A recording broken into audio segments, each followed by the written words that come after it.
baganda bange mwenna abatuuliriza kansubire nti muli bulungi. Olunaku olwaleero abantu baffe bagenda kubeera nga bagezaako okusayininga empapula zaabwe ezitukakasa nti bali awantu wano. Empapula ezo zirimu details ez'enjawulo ngera bwe mulabaawo, naye nga okukwasaganyiza awamu twagadde tukikole nga n'abakulembeze b'ebyalo we bali okusobola okubeera nga tuba n'olukakafu obulungi eri abantu baffe. Tuli ku edikoota zaffe Kitwalanye era nga Kitwalanye LC1 mwe tusangibwa okubeera nga tusobola okubeera nga twekwasaganya mu ngeri entuufu. Sofa waliwo abatulinaanidde ndowooza mulabawo bulungi nnyo eno gye tusangibwa Kitwalanye nga Minds Eyes Company ne Faithful Stewardship Initiative. Abantu bano bali mu organisation yaffe ya Faithful Stewardship Initiative, naye era nga bwe kiri nti okukola ekintu kyonna okubeera nga kirambulukufu olina okikola n'abantu abalambulukufu. Y'ensonga lwaki tugenda kuba nga tutambula mu mbeera efaanagana bw'etyo, naye nga mu kutwaliza wamu nsaba Mukama Katonda atukulembeze ate atwagazise. Sofa ekifo kyaffe bwe kityo bwe kifaanana, naye nga obulamu bwe butyo bwe tubukwasaganya olunaku olwaleero. So mu mbeera zonna beera ng'okola ebintu bye mu nkulaakulana nga birambulukufu ate nga bya mazima eri abantu abali okumpi naawe. Olwaleero ennaku z'omwezi ziri nnya, omwezi tuli mu Gwakusatu omwaka 2020 mu gumu, era ng'awo we tuli bwetyo bwe tuli. Ebibeera eby'obulamu tubikwasiganya mu ngeri ez'enjawulo, era nga buli muntu ajja wano tukakasa nti nga bw'olaba omukyalo oyo Jury atuyambyeko ku nsonga eyo okukakasa nti omuntu yenna afuna amazzi ag'okunaaba gaagali wali awo we mulaba awo. Then ate n'adda wano ne tumuwa sanitizer, then ate ne tukebera ne temperature ye, era nga bwe tumusanga nti temperature si ya mulembe, amazima amatuufu ayina kutuvaamu n'atatusiiga bulwadde, naye nga buli kimu tukikwasiganya bulungi. Ekifo kyaffe bwe kityo bwe kikoze tugenda kukirirako wali wammanga tulabe okusinziira ku ntebe engeri gye tuzitegeseemu, tugezezaako okulaba nti tukuuma ebyobuyonjo mu ngeri emu oba endala. Naye nga mwena mwena abatugoberera aba business partner tubeeyanza nnyo, bamikwano gyaffe tweyanza, bamemba ba Faithful Stewardship Initiative tweyanza nnyo. Sofa abantu batuuka butuusi, omukolo gwabadde guli wakutandika ssaawa 3, naye olw'obudde oba oliawo abantu batuuka butuusi ndowooza mubalaba bajja buzi mu meeni yaffe, naye nga tukakasa nti embeera ejja kubeera nga nnungi mu mbeera ey'obuntu bulamu. Neyanza ekikolo ekya Minds Eyes Company naye ng'etambulira wamu ne mwanyi ayitibwa Faithful Stewardship Initiative. Tuwaaniriza okuba twabayise Sebo Chairman n'abalala mwenna kuba nti muzze, mwebale nnyo, mwebalire ddala. Chairman LC2 Senior Director Sharon. Okay. Kozeera Eseu Mukama Katonda gwe nawe natugoberera ku Twitter, Instagram, YouTube channel bwetyo bwe tutegese enkola yaffe, era nga awo be mulaba abo be bachairman baffe. Tuyise bachairman mu nkola ez'enjawulo, naye nga kino kitegeeza ki mu nkulaakulana. Emirundi esinga tujja ne tusayininga contract oba ne tusayininga empapula, naye nga tewalina bujulizi, ne tutuukirira abantu bano nga tubatuukirira mu mbeera ey'okututaasa. Ffe nga aba Minds Eyes Company oba Faithful Stewardship Initiative, ebyo tetubikola byebimu ku bipya bye tuleese mu ggwanga, okubeera ng'abakulembeze bano tubawo emirimu gyabwe gye bateekeddwa okukola, naye ne tutabanenya mu kaseera kali ng'ate ffe emirimu tetukoze eki, tetugibawadde. Emirundi esinga omwana senga akaaba banenya muzadde we olw'okuba nti tannamuwa kyakulya. Olwo ate abakulembeze baffe lwaki tubanenya nga ffe tuyina okubawa kiki ekyokukola na budde ekiro balina okikolamu. So nze ngenda kwebaza eri buli omu mu kitiibwa kyo nti bwe wawulidde omulanga gwaffe wasobodde okujja okusobola okubeera nti obeerawo n'okwongera okumanya ffe baani abali mu kitundu. Ekitundu kino tetulina kiwangalira mu bbanga ddene nga tutandisa ebintu bino. Guyinza okuba omwaka gumu n'emyezi ng'ena, naye ng'ate sofa akadde ako kanene okubeera ng'abakulembeze tebatusinkanangako. Ffe abamu be mulaba wano twatandika ekintu kino nga puroguramu yaffe tennaba kugamba nti katutandike, naye abakyala abo bemulaba abali ku sayidi eyo bonna bazze wano okubeera nga bakolagana naffe naye nga tetulina bwe twagambye nti owaaye musooke mujje tulabe kati okubawa ekitiibwa n'okulaba nti be bantu be twetaaga okukolagana nabo kwe kubeera nti twasobodde okubeera nga tubakwasaganya naye ate nga twalina kusooka kulaba bakyamaani before nga bo tebanajja wano kyamaani mujja tusonyiwa mu nsonga ezo naye tuteekeddwa okukikola mumanye nti tulinabo bantu balungi baagala bye bakola n'ebimu byebimu ku bino wano era tujja genda mu maaso nabyo naye nga bwe tulinda ku bakyamaani abalala mpolampola katugira tutambula bwe tutyo kamba kwasa omukulu Lojja mpolampola ayongere okulambululamuko tugenda kutambula nga bwe kirina okutambula eyo omukolo gwa leero bingi ebigulimu mu butuufu si luwombo nti lwa nkoko yokka nyama ya nte yokka kayinza okuba katogo naye nga ate mulimu ebintu ebirala bingi okusooka kwa byonna twaniriza abakulu mwenna abatweyonzeeko munaddala ba mu kitundu kino ffe baani seukyamaneero situ tukwaniriza webale kujja ennaku zino bintu abantu bali bizi okulonda kwaggwa kati abantu bonna bamanyi gye balaga kati mubutuufu ogamba nti ojja tetukitwala nti kya bulijjo banyabo bamaama mwebale nnyo mwebalire ddala swahabaha tugwe wakeeredde ddala wano sebo webale nnyo webali ddala assalamu alaikum webale nnyo webali ddala sebo namwenna aba wano ndoza ne babuuzizzaako dda nammwe mwebale okuba nti mwebale nnyo mwebalire ddala so mu mbeera eyo puroguraamu yaffe eri nti tuzze wano eno okusooka kwa byonna okumanya lwaki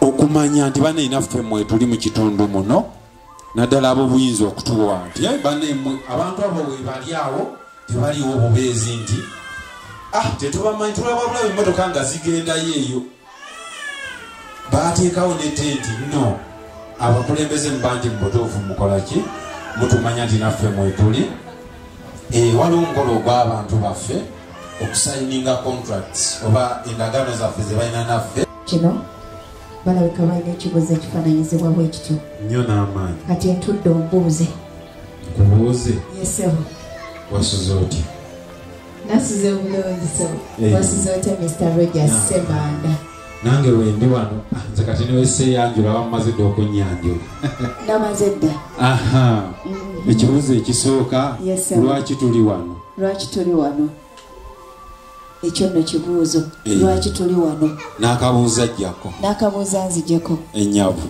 nga sinnaddamu kibuuzo ekyo ebiseera ebisinga oyinza okuba otambula bw'oti n'onsanga mu kkubo mpulira n'ombuuza n'enkugamba Rogers jangu omperekereko mpulira kati olw'okuba nti gweoba tolina missoni lwaki obadde mu kkubo naawe ojja kumperekerako obuwerekezi gy'olaga gye nzija okimanyi nti abasinga bwe tutyo bwe tuzikiridde kituufu olw'okuba nti tetulina missoni kasiteekubula oba owedde olw'okuba tetulina vision oba ekigendererwa kitegeeza nti abantu bonna abakuŋŋaanye wano balina ensonga ndowooza nkuzzeemu bali wano yesebo tuyimuke ndowooza ku magulu gaffe ennyo n'amanyi ambasebo ne bannyabo tusituke omukolo nno kati gulabika guli ku ntandikwa y'enkomerero ku nkomerero y'entandikwa ku ntandikwa y'enkomerero ku ntandikwa tuli ku katandika butandise bweba firimu yesebo kale akyaliko ebweru eyo gira otweyungeko ate tutandike gira otweyungeko omukulu Samuel wangi taata mu kirasi mwoli mwendisebo kyova olaba bw'olumu nkusima ate totuula mabega otuula mu maaso yesebo abagenyi baffe mwenna tubaaniriza mwebale nnyo okujja omukolo gwaffe tugenda kuggyako akawo oba okutandika naye lize abakulu mujje buli omu akalire bulungi nnyo mu ntebe ye tutambule Director Tina wanjiseba haji ya sheke haji ani ajja bitugamba sahaba yabadde agambye agenda tukola ki otugulirawo yagenda okugulawo mutuufu ng'atuwa oba swala oba atuwa ki byonna okusinziira Mukama Katonda w'anaamulungamye. lulimi lwe lukyuka kituufu naye byonna tukkiririza mu Katonda omu bw'ati ate tagattibwako Katonda mulala. omukulu Semakula Sharif tukwaniriza simu yeno Mind's Eyes Company Faithful Stewardship Initiative kaliraawo ate tukole ki tutandike ekintu twanje ensonga tutambule tulabe ekigenda mu maaso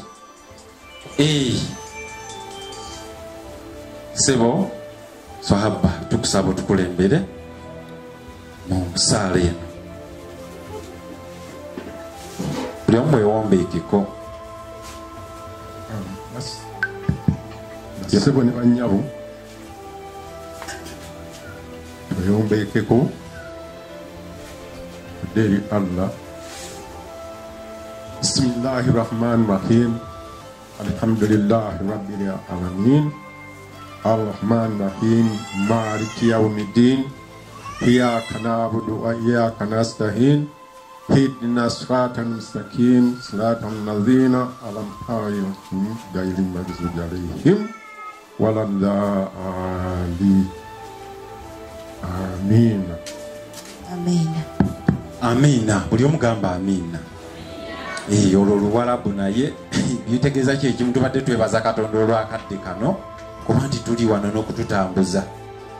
Sahaba nimbye kyebibadde bitegeeza ebyo gwogamba bugambye amina. Nja kusaba tukalire tutuuleko wansi ffenna, si wansi naye ku ntebe. Oli ayinza oga nti ate entebe zaaki ku ntebe okwo. Nja kuzzaako omukolo gwenda okuddaako okweyanjula. Bagamba atakwaliza eŋŋanda akulaga bifo nti oyo abadde omulaba ye taata w'omwana nti lwaki tomutulaze nti akikola omusajja oyo. Era nja kusaba okweyanjula kuno tutandike ne ba directors abakulu abatwala ekifo kino. Bayinza obutaba bakulu mu myaka naye obukulu buva eri Katonda. Nja kusaba bagamba ladies first. Yes sir. Director Joytina goba osooka. Amanya atumaze ogwogera. Njogeddeko limu ate tolina limu nga lyakisaanyi. Amanya erinnya Nanyonga Joytina era nga ndi omu ku ba directors aba Faithful Stewardship Initiative oba omukkiriza obuvunaanyizibwa ekitongole kyaffe. Yes era nga nkola ku position oba mu kifo ekikwatagana ku byobuwandiisi awamu n'ebyobulamu. Ono ye muwandiisi ate yakola ku byobulamu. So tuli mu mikono mituufu. Ladies first. Director Sharon. Banirizaako mu kifo kino banyabani basebo abanyamidoboozi Tagayika Nakushara era ndi director wa Mind's Eyes Company okwotadde ne organization yaffe eya Faithful Stewardship Initiative. Era mu company eno oba organization eno nkola nga cashier oba vunanyizibwa ku bya finance byonna. Kwegamba natudde watuufu ono yakola ku byensimbi. Ladies first abakyala be basoose. Kati mulina ku ddoboozi eddene omukulu Samuel. Nsanyusa okubalaba mwena mu biti byammwe era nga nkakasa nti Mukama mulungi obudde bonna Mukama mulungi era nga zembera zewaawo. Assalamu alaikum wa rahmatullahi wa barakatuh. Wa alaikum assalamu wa rahmatullahi wa barakatuh. Ffenna mu nzikiriza zaffe amannya gange nze Kiwalabye Samuel era nga banzaala Buwamba Lugo. Mu kampuni eno nze managing director era nga emirimu gyaffe tubadde tukyagitambuza mu ngeri entuufu neyanzanyo neyanzeke. Mukulu Samuel Kiwalabye yeddirako be. Manyi omuntu yenna obanga azze wano mbuuzi ovaawo ayogedde ne gyazaalibwa Buwambo wali Lugo. So wano tuli baki tuli basenze.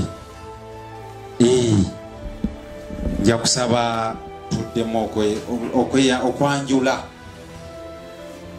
betukola nabo wanina abatu emu ku nsonga lwaki tuli wano. Baabo sigenda kugamba nti buli omu yeyanjula, bino abamu tebitera batambulira bulungi.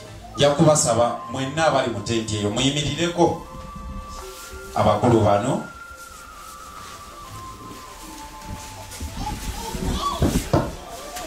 Munansonyiwa badde njagala mugolole mu binywa. Nja kusaba staafu mwekka mwemba muyimirira. Aba staafu ndozalimu abambadde bbulu. Abambadde bbulu abo si beefudisi naye beba staafu abawana batuyambako okutambuza emirimu nga bwe gitambula. Mwebale nnyo, mwebalire ddala. Ndowooza naye mutulako nzanyi abayimiriza.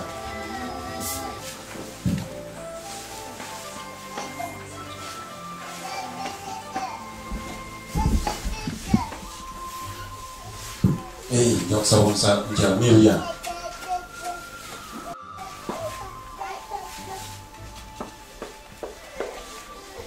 Akazindaalo weyanjule ate oyogere mu second sana mutta obeko koyogera on behalf of the staff kulaba staff members webale nnyo. Mwasize mutya amanya bampita Million Ansasire and I'm the public relations officer. Mind is company mu Uganda kye bayita omwogezi wa company. Era ndi musanyufu nnyo okubasinkana n'okubeera nammwe. Era ntwala omukisa guno okubeebaza okutuwa obudde okwogerako gye muli. Era nga nsuubira nti era nga nkakasa nti mugenda kuganyulwamu. Mukama abawa omukisa. Omugira mu ddaawo. Abo be bantu abali mu kutendekebwa wano. Director Tina olekyetaagisa tutendeka wano waliwo okutunga engoye okutunga ebitenje bye bamubiraba, okutunga emikeeke egyo mugiraba, okutunga obukola engato ezo nga bemuziraba n'ebirala bingi bikyajja. Kati abo bonna bali mu kutendekebwa oli bayinza okuyita ba trainees. So bibo Director Tina waliwo gwe wadde akaleere twabeko nekyatugamba. Yes sir. Oyo nja muwayo sekendisa 27 abeko kyagamba weyanjule ssebo obeko nekogamba. Ekitiibwa waffe wakitwalanyi LC1 wekitiibwa chairman wa LC1 wamu abalala Kidokolo owekitiibwa chairman LC2 owekitiibwa omukulembeze w'ebyokwerinda OC waffe Mbeje Police Station, abakulembeze b'ekitongole kino basaba mwanya wabagenyi abayite erinnya lyange nze Kasanya Siasi omu kubatendekebwa kubaako ebituyiga okukola mu kampani eno eyitibwa Mines Eyes Company Initiative. Kuba bannange abayizi bannange nereddwa omukisa okubaako kyenjogera nga si kirala okujjako okwebaza Katonda olw'omukisa guno ogwajja mu kyalo kyaffe ekyakitwalanyi, ate era omukisa ogwo negutagenda nnyo negusemberera nze kubanga bano baneiba bange manye ensalosalo zaabwe nabo bamanye ezange. Kyankyebaliza Katonda, twebaza bazadde baffe abazze kubeera wamu naffe omukolo guno. Ndowooza olwabannange ekyo kimala okusanyukira okubeera wamu nammwe bagenyi baffe Mukama abalonzi. Kale se webale nnyo ebale ddala. Nze mbadde mbalokozesa sekendi 87 naye webale nnyo wasoma samale wamma. Kale se banyabo mutuuleeko ne basiba mwebale okuba nti mumuyimiridde emirundi ebiri era awo tuye omukozeemuko tuyanzege tugenda tugoberera olukangaga lwaffe oba puroguramu yaffe nga bwetambula yakusaba kati bagamba atuma omukulu Tamagamaga basiro ne bannyabo abakulembeze baffe kyamaani sijja kumenya mannya mu tenti eno omuzindalo gutambula embolambola nga omukomu nze kyamaani amannya na biki byonna munnaye okwewala okuddiŋŋana tutambuze empolampola omuzindalo ogwo buli omu yeyanjule ekiti kye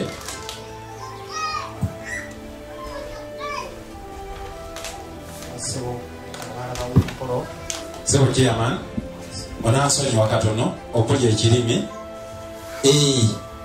waliwo waneeno bambi azi mugenyi waffe wanjawulo mu mbeera eno kati omukolo bali bagamba mistake yonna obuuzi ekijjawo mu mbeera yonna etali ya bulijjo ate obulumu eba design wakabaka kodi kati bwetyo tubikola ene mistake ze design bano ebagamba sebo nja kusaba omukulu amanya ngo yogerera gwani ekiti kyogwamu ovaawa byonna kuba waneeno oli munnaffe nnyo mu mbeera zonna ate gwomu ku baatugadde okuba tuli wano esebo nsanyusa okuba nga negatta ku lunaku olwaleero terwanguddeko bugwi ewaawo nga tosoose okutuuka bwe bityo bibeere ebyentambula naye nga mbalamusizzaako mwenna buli omu mu kiti kye abatudde wano amanya n'eddoboozi nze Semakula Sharif nga nze omu wa director aba company eyitibwa Glassmonitor Investments ng'ate Glassmonitor Investments ekwatagana nnyo kubanga tukolagana nnyo n'abakulu bano aba Mind Ice Company nga ffenna mu kiti kye kimu etuvanga obanga ekigendererwa kyaffe tulwanyisa oba tugezaako okulaba ng'omuvubuka ali ku kyalo oba alina waali ng'alinako embeera emu oba endala gyatuusa obulamu bwe oba ne tulina kye tumwongerako oba tulina kye tumubangulako so mu kiti tutudde wano nga director owa Glassmonitor Investments ate ng'era ndi part of Mind Ice Company ng'era tukwasiza wamu emirimu byebyo mukama webalinyo ddala director Glassmonitor Investments nga sinavaawo awo omukulu ono ye yatugatta abasinga bwolaba Kiwalabye Samuel nolaba nze Semanda Rogers n'omukulu ono waliwo omukutu guli ku WhatsApp bayita WhatsApp group bwe yatugattira okwo ng'oyo ye kagitandika badiringa byatayogeddeeko badiringa bagula amataka nebagaguza sebo yogera ebya bizi balumaliwo omulamu tasamirivu yogera si abamu neyanziza nnyo neyanze nge mbadde nkaleseeyo olw'okufunzafunza akadde naye nga omukulu ono nga wabagambye twakwatagana nga tetwerabangako ne tufuuka abooluganda naye nga tukwataganira ku mukutu oguyitibwa Facebook ne WhatsApp nga omulamwa gwaffe gwe tusinga okutambulirako nga ffe aba Glassmonitor Investments tutunuulira omuntu enfuna ye entono ddala ne tugula ettaka era abazadde bannanga abali wano oba olinayo ettaka nga lya ssente entono ffe tuligulira wamu ne tumala ne tuligabana kitegeeza bwe tugabana ettaka eryo eyandibadde agula poloti 5 ku 10 miliyoni 10 ffe tumuwa omukisa asobola ogifunira ku miliyoni 4.5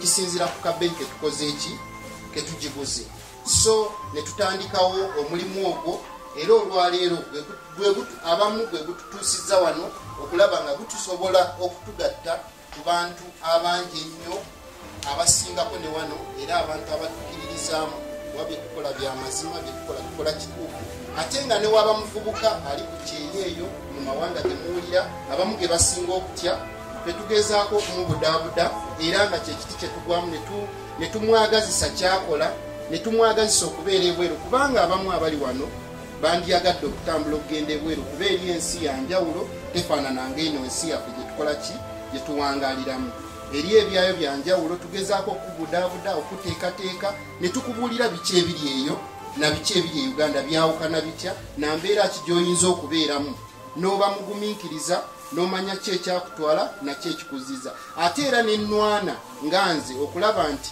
wadde ogenze naye okomawo nga at least olina akantu akatono k'olina kubanga twalinga tuli mu santi omuntu agenda n'akola sente n'azoonoona nadda nga talina kalina so ne tuggulawo ekitongole oba ne tubeera nga tuli mu kiti ekyo kyokulaba nga tubudaabuda omuntu nadda nga at least alina entandikwa gy'asangawo okusinga okudda ng'addamu atandika nga bwe yagenda n'atandikira ku zero so gwe gwe omulamwa gwaffe gwe tusinziira ennyo era naawe alina omwana oba ng'olina omukyala oba muwala ng'asusa emyaka 22 ng'oli wano nga wandiyagadde atambule nga kkiriza lwaki nkikoonako eriyo abagenda olw'ekinyumu njagala kulinnya ku nnyonyi njagala kulaba ebweru wafaanana watya lwa gundi yagenda omwana wa neiba nange kaŋŋende oyo emirimu giyinza okukola ki okumulemerera naye eriyo oli agamba nti okusinziira ku Uganda yaffe n'embeera gye tubeeramu kaŋŋende nkole ki nkole oyo bamukolera pasipoti ya bwereere visa ya bwereere ne air ticket ya bwereere n'agenda n'akola naye ng'akakasiza nti ngenze kuki kukola so woba oyinayo omwana wawulire oyagala agenda akole osobola okujja n'oyogera nange ne tuyita mu makubo amatuufu mu kampani entuufu n'agenda n'akola naye ng'ayita mu makubo amatuufu ate ne mukulu wange kino kyakola nakyo era kiyamba era singa aba akomyewo n'atandika n'alaba oba n'ayiga kino n'aba ng'asobola okwekuriyetingira omulimu oba okwetandikirawo nga ye omulimu kuba abasinga bagenda talina kyamanyi naye ate kino kyeyatandika kituyambe nnyo nti adda ng'asobola okudda ate neyeegatta ku banne era neyeetandikira ekyo kyasobola okukola ki n'aba ng'asobola okufunamu akasente era mukulu wange nkwebaza olwaguno omulimu kuba gwa ttendo nnyo abasinga tebakisuubira abasinga batulabanga abaana bayinza okulabanga abaana abato naye ate ng'obwongo buki bukulu ffe baani abatuuza abantu abakulu bwe bati tetwakisuubira so tugezeeko teweerabanga olwaleero baganda bange mbalabye babandaze wali abatudde mu tenti teweerabanga kino kyokola bwe bacunya kirabe nga future yejja mu maaso ate success eneetandika butandisi olwaleero omukisa gukukwata n'ova wano tolabanga nti akomye oli agambye nti ebweru bakuba batta basala emitwe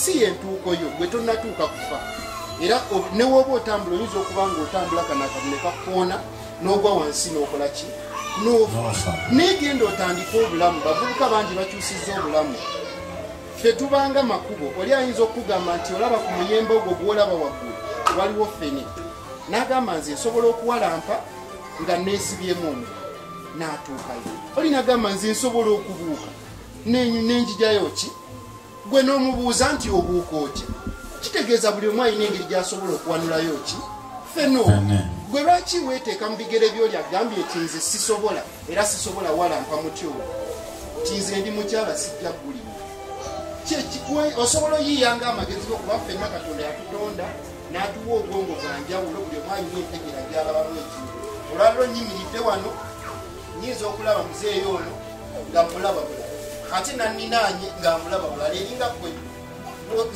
ayimiridde wano okubeera nga gwomanyi nti gwe ntandikwayo tolinda ono tolinda taata nammwe bavubuka bannanga abatudde mu maaso tolinda maama tolinda taata tolinda senga tolinda bya taata weetandikira obulamu bwo nga gwe omuntu olaba opportunity tambula genda tobuuza ate bannange eyo batta eyo baŋŋambye basalako emitwe mugende ebweru munoffenga tetwafa weetuli wano ate ffe abababudaabuda oli akugamba nti nze nkubulire gy'olaga eri batta bagaba emitwalo 80 mitono naye ng'agamba emitwalo 80 mitono ye gyali akola ki akola naye g'agamba gwe omuvubuka nti emitwalo 80 mitono kati naawe n'owuliriza ekyo jjukira ye omwezi we guggwako bamukola ki bamusasula naye gwe omwezi guweddeko oli awo owuliriza biki bigambo bye so towuliriza bigambo bwoba olina opportunity genda okole kozesa ekyo ky'olina ogende ofune capital emyaka 2 okudda wano ng'olina emyaka 2 n'oba ne miliyoni 10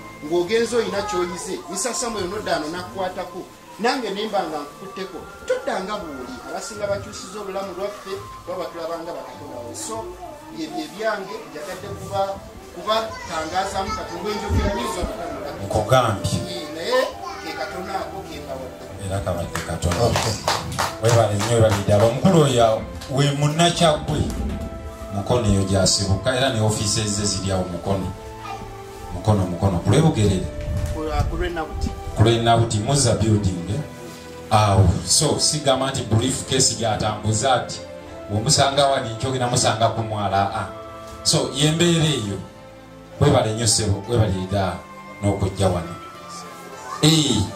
nandisabye sebo chairman ne committee members ab'ekyalo kinene basooke beeyanjule n'oluvannyuma tujja kuba tuzaako abalala tutambule tweyanziza sebo alisebo zondowooza naye kansituke naye kiba kyabulyaza amaanyi bwakyaziza abagenyi ate okubeera nga otudde wansi bannanga abakulu nsonyiso okalaba sebo ekitiibwa kuli ebyokwerinda mu ggombolola yaffe y'emakubita afande osi okuva endejje nsonyiso okulaba chairman kuva ekiduukulu LC1 nsonyiso okulaba chairman LC2 nsonyiso okulaba abagenyi baffe ab'enjawulo mwenna okuva mu bitundu ebyenjawulo bemmanyi ne besimanyi mwenna nsonyiso okubalaba kansooka okusikula beninawo ku kabineti yange mubalabe oluvannyuma ngende mu maaso n'okwogera tewali mutawaana sebo bwenkola nabo emirimu kwerusi nsaba musitukeko katono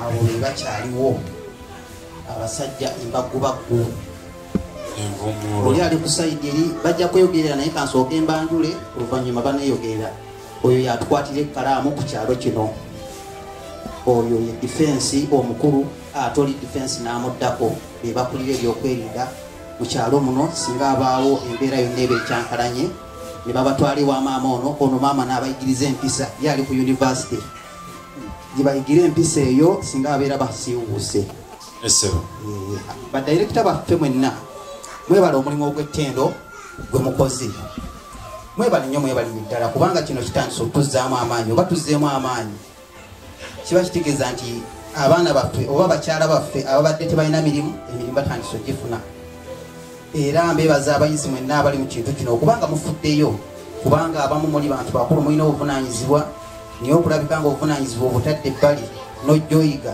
eyo nsonga nnene nnyo mwebali nnyo mwebali ddala abagenyi baffe mwenna okuva mu bitundu ebyenjawulo abasobodde okujja mwebale kujja era mbasaba ekintu kino mba muvudde wano neeyo mukitwale mubategeeze nti ate kitwalanyi yatuyiseeko kubanga erina byekola ate ebyenjawulo okuva ewalala ate nno mwana atutte usasula yadde n'ekikumi era kyensinga okwebaliza abasajja bano bannaye mwebale kugenda ku kyeyo okutusakira kubanga ensimbi gye zabamenyera tetumanyiiyo naye ate okulabika ng'abantu baffe mubasomeseza bwereere okugasa obbaliisa abamu n'obbasuza bannange kyamaanyi sebo director kiwalabye omulimu ogwo mukama akuteeremu obwangu mwebaliddala ebigambo njogedde bitono mukama abampeera omukisa ebyo byonna mbyogedde ku lwakutonda n'ensi yange Ssaabasajja Kabaka wange tweyanza nnyo sebo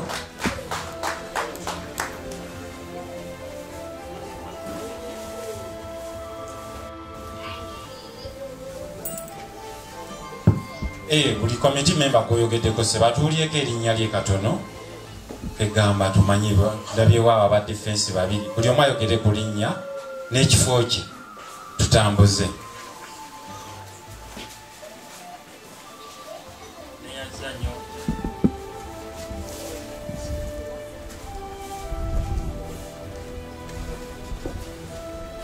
enyanziza nnyo okuva omukisa guno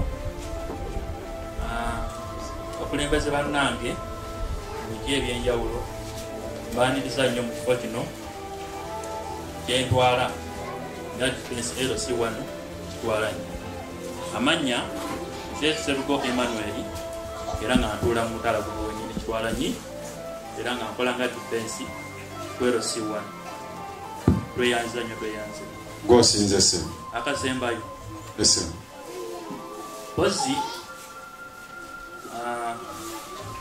enkola eno gye mukoze wano nnungi nnyo ngisiimye twaliza wamu mu kitundu tebaddeemu naye ng'ate njiraba esobola okubbulula ekitundu kyaffe okulaakulana nga kigenda mu maaso. Tweyanza nnyo tweyanzeege tugende mu maaso tujja kwalaganira wamu. Kale sebo tweyanza nnyo Ssebunkulu Sserugo Emmanuel Defense ne kakomenti ako katuzizaamu amaanyi. Alo sebo ne banyabo mbalamusizza okusoma kwa byonna kasooke neyanjule Bukenya George William original si duplicate. Okay. Nze sekuritale wa ekyalo kino kirimu enkulaakulana eno empeze. Nsabe munzikirize njogereko ko obugambo butonotono bwakwebaza. Enkulaakulana eno bwebageze mu kitundu kiyamba gavumenti n'abantu ffenna. Gavumenti yeffe churches, emizikiti, byonna ebyokka bw'obiraba biyamba nnyo ku gavumenti n'abantu okutwalira awamu. Enkola eno tujyaniriza mu kitundu era tujyagadde. Tukakasa nti enkola eno ejja kuyamba abatuuze baffe n'abaana baffe ababa balemereddwa okweyongerayo waggulu ennyo okugenda nga mu zi universities. Abamu bagenda bakomaawo okusoma kwalema ate ku 7 nagwa sina kye ngenda kukola n'akomaawo nadda ku kasimu. Naye enkola eno tusabe Katonda atwongeremu amaanyi okulabika nti egenda mu maaso. N'obugambo obwo butonotono neyanziza neyanzira. Tweyanza Sebo webali nnyo webalire ddala. Sebo bamuwa akazindaalo ako kalabika kalimu kamongoloze ako kali kiriya. Neyanziza nnyo okubba akakisa kano. Nze nsooka kwebaza Mukulu Kiwalabye Sam. Nze kino ekintu nakifunamu nga kyakatandika okuva mu COVID. Structure eriko amaanyi gange naye nga nafunangamu. Okay. N'olwekyo ninawo wano omuwala. Nze nali sinnamanya nnyo kitambula naye ng'ekizimbe ffe twakizimba tetumanyi kitambula. Naye naye tumera mukuba ngenda otuuka ewaka ngamba taata bakwetaaga mumanga wali. Oza ate ki eriyo ekitambula. Naye nga lunaku nsiba nkola ki? Oyitawo. Natambula nenzijja naye bye nasangawo yanneewuunyisa. N'olwekyo nga nvaagulu kyalo kino defense amaanyi agange nzikawuma biasaali naye nga ndi mutuuze ku kyalo kino.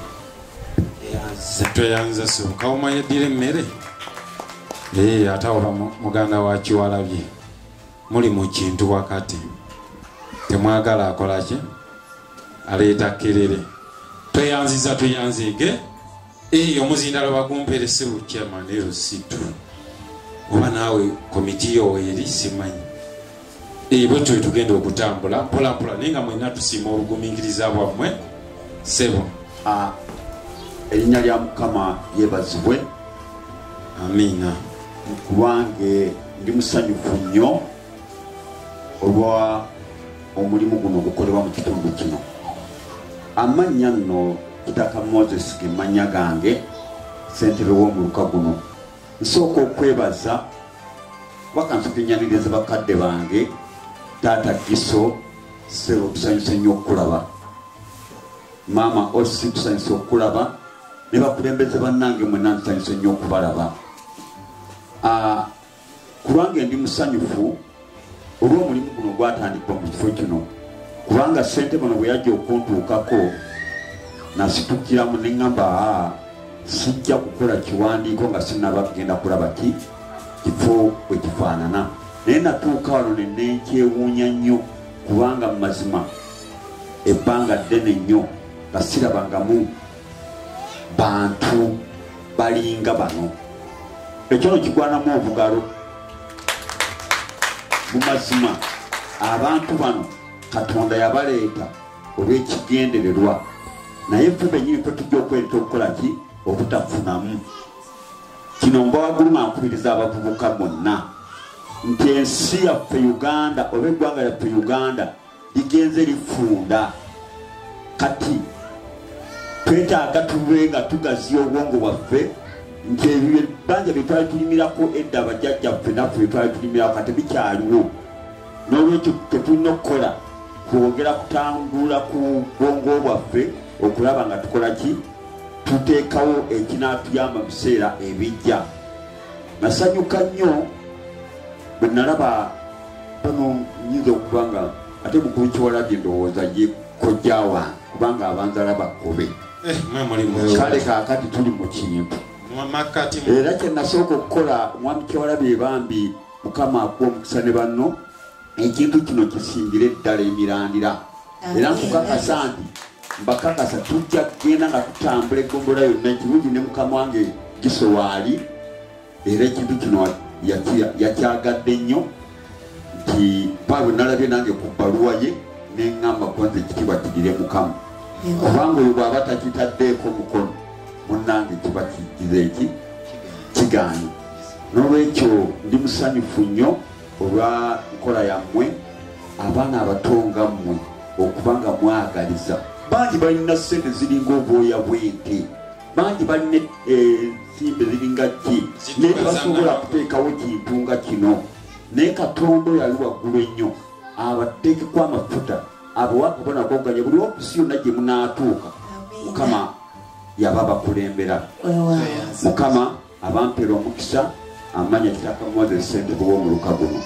Tweyanziza so tweyanzege mbutuufu kyoyogedde tetulina kyetwongerako. Ekikulu ekintu ekirabye nga kitambula mu mbeera yonna. Tweyanziza nnyo Sebo Director,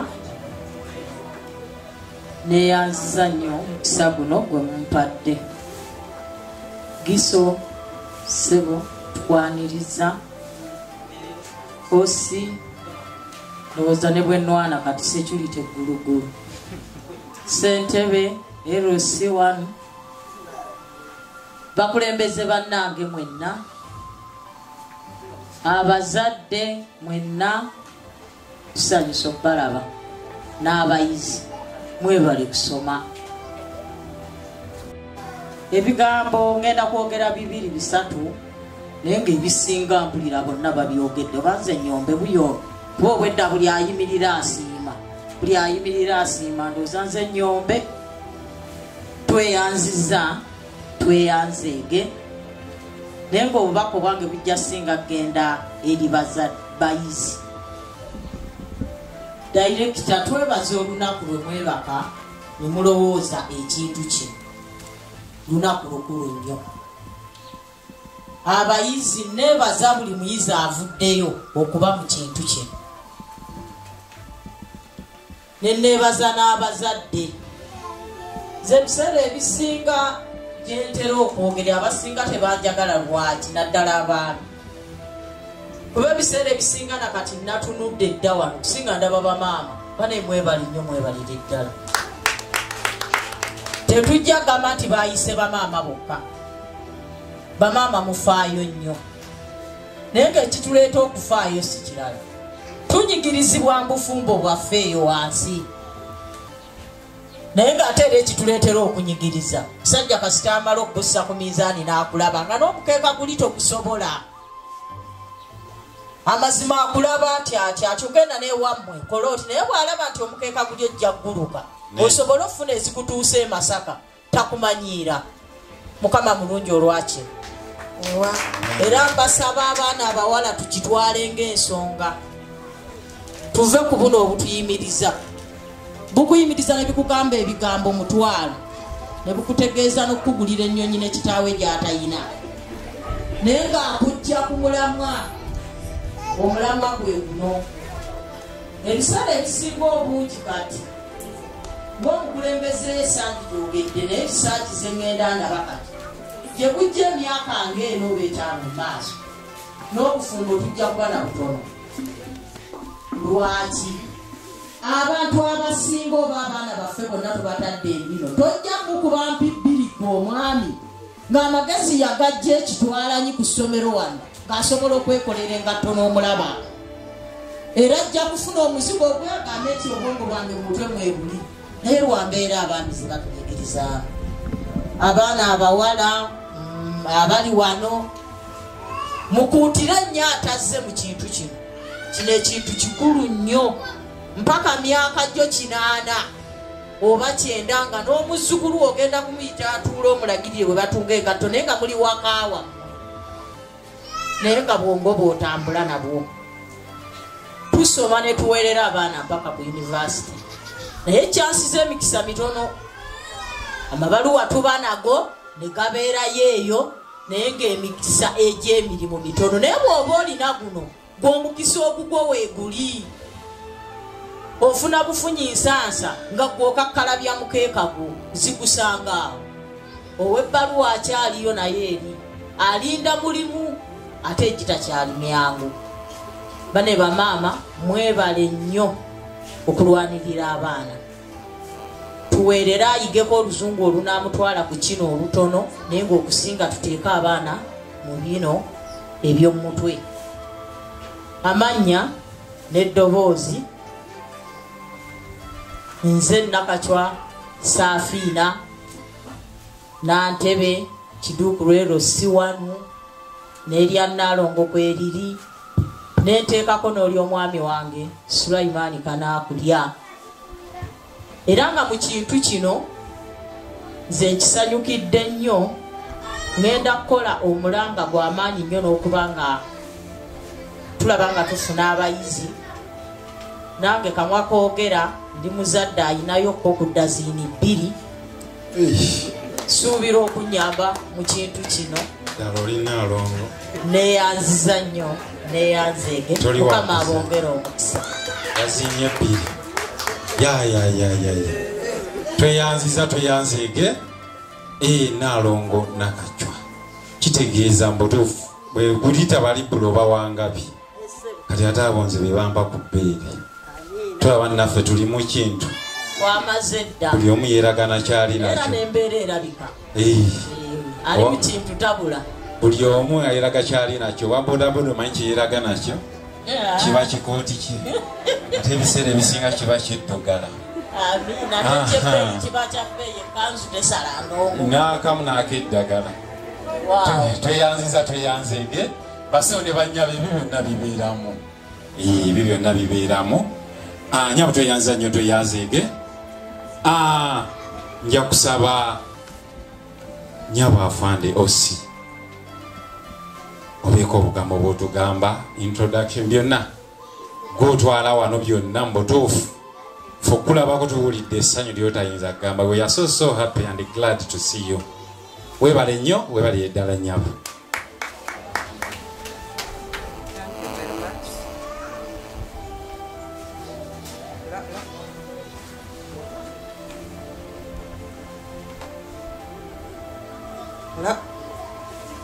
Thank you very much. The board of director of Faithful Stewardship Initiative. I've not known this place. This is the second time they wrote for me, but the writing was different. They were writing OCCID Kitwalanyi Village. By the way, I don't blame them. They had not known, there was nobody to direct them. It's supposed to be either in charge, OC in charge, or OC station, then the police station. Actually, I take all this area. Okay. These are my area. I'm very much grateful for this initiative. This is what always His Excellency tells us. Patriotism. Patriotism means what? Love. Love for our country. And this love we begin from down. From your family, from family to workplace, workplace it goes. I'm really very, very grateful for this initiative. I've not known it. I would like to thank people of Kitwalanyi all. LC1, everyone of Kitwalanyi. That means that God has selected this place knowingly. This is a very right place. Kitwalanyi, since I'd been working here, it had been a very cool place, You don't get the wrong people. We are always in touch with them. You know where you have put your initiative from. We are going to give you children. We have our girls, we have our boys. And we don't want really, I ask the young girls, we should not always get things on the table. Let's work and give out things like this. You should always keep yourself busy. Don't wait that you want to go to university. A person who wants to hear is better than the one who has gone to university. You see, we pay a lot of money in the university, but here in primary 7, primary 5, can earn money out of it. So such initiative, please, let's all put our head together. We educate our children. We don't want always to get things from parents, as one of us has talked. His Excellency has mentioned openly, you keep some money for pocket, not always to eat. This is where we are going to get our money, to keep our pocket. We should know we educate our children. Please, they are saying children are stubborn. Children do not understand. Children do not do what? It is with the parents. Let's bring our parents, our children on the board. And I like children who do not fear, who come up that me, I don't know, but I can manage this. The directors, what you did really something very, very marvelous for us. I don't know how we are going to recommend you. But as I have seen the building you have started, we are going to be more than any other person. This is Makulubita, but if we want, we shall grab it away from Makulubita.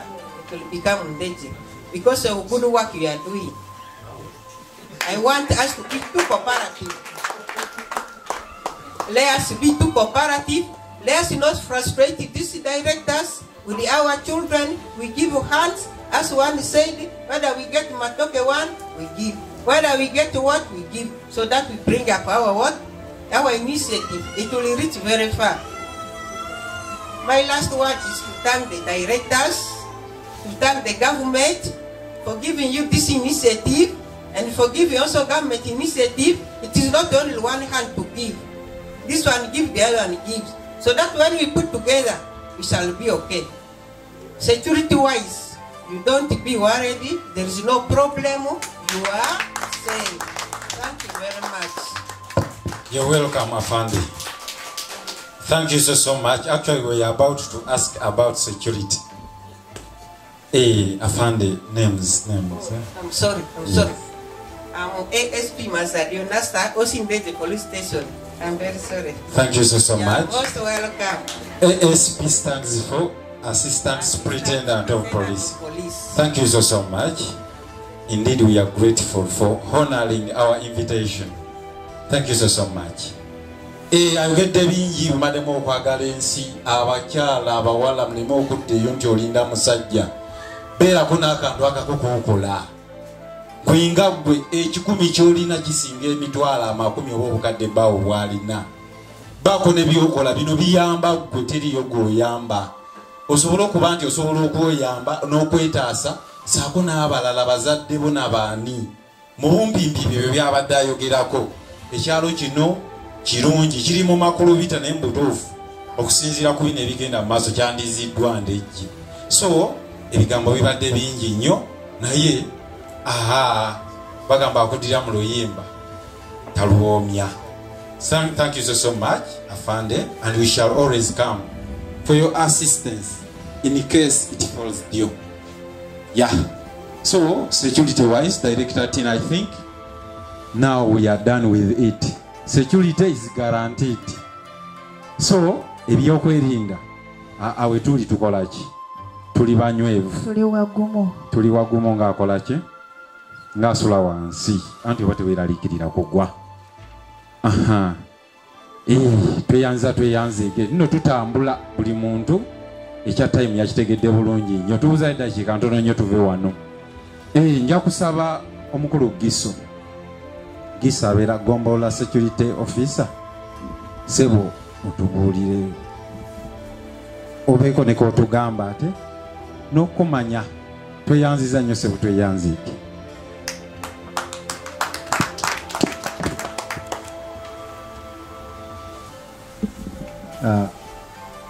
Civil Master of Ceremony, Madam ASP, Linya Linka Lubiri okwogera, Yeka Mudekosi Ndeje, Wanyiraze ono, nsanyusa okulaba, Chairperson Lusiku, Okubita, Omukyala w'engali w'ekitwalanyi, Omukyala w'engali w'ekiduukulu,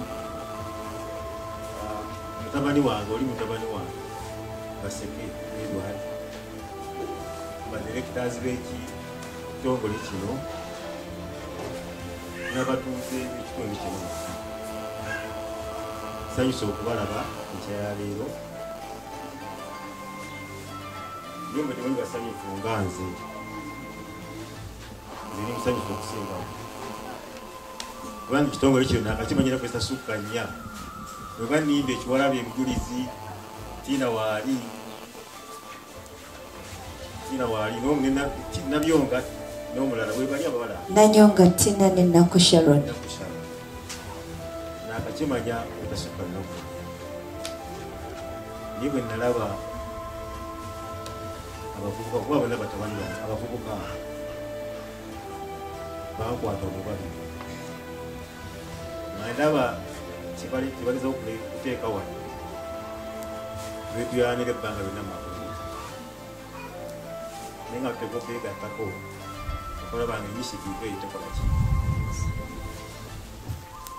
egenda mu maaso. Sharifu Mwami Sharifu Mwami Sharifu avudde mukono najjawa singa kino tekibaddeewo Sharifu teyali asoowa wano osanga nange saalize osanga ne Osono teyalize kino kitegeeza ekintu kina amakulu mangi nnyo